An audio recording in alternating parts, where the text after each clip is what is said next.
मचियाही बैठली सासु बढ़ैतिन। सुन सासुअर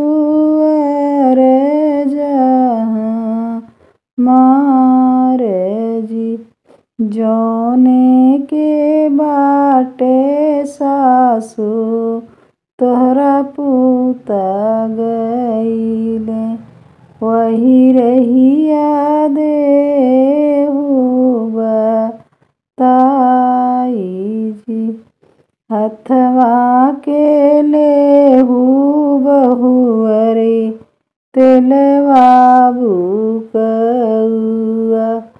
अवरो बीरउआ जोरा पान जी, पूछते पूछते चली जाऊ मोरी बहुअर।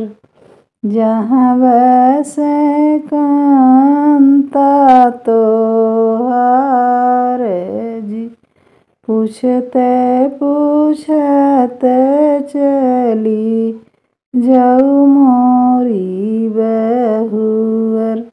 जहाँ बसे कांता तोहार जी, घोड़वात बांधे वही घोड़ सरिया।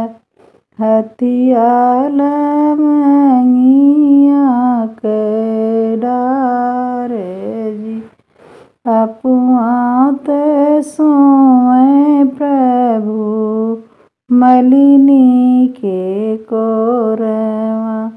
मलिनी जे बेनिया डोलाई जी, कहतात मोरे प्रभु तेलवा बुकउआ। कहता दबाई सिर बाँह जी, कहतात मोरे प्रभु बेनिया डोलाई। कहता लवटी घर जाऊं जी, जिनी मोरी धनिया हो तेलवा बुकउआ। जिनी हो दबावा सिर बाँह जी, जिन मोरी धनिया हो बेनिया डोलावा। लवटी घरा के चली जाऊ जी, आजू के रतिया मलिनी जी के कोरवा।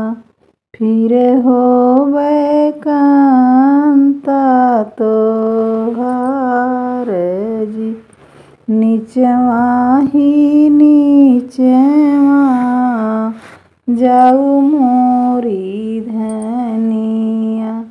ऊंचवा पर गमती देव जी, ऊंचवा के लोगे तोहरा भैया जे से भतीजवा।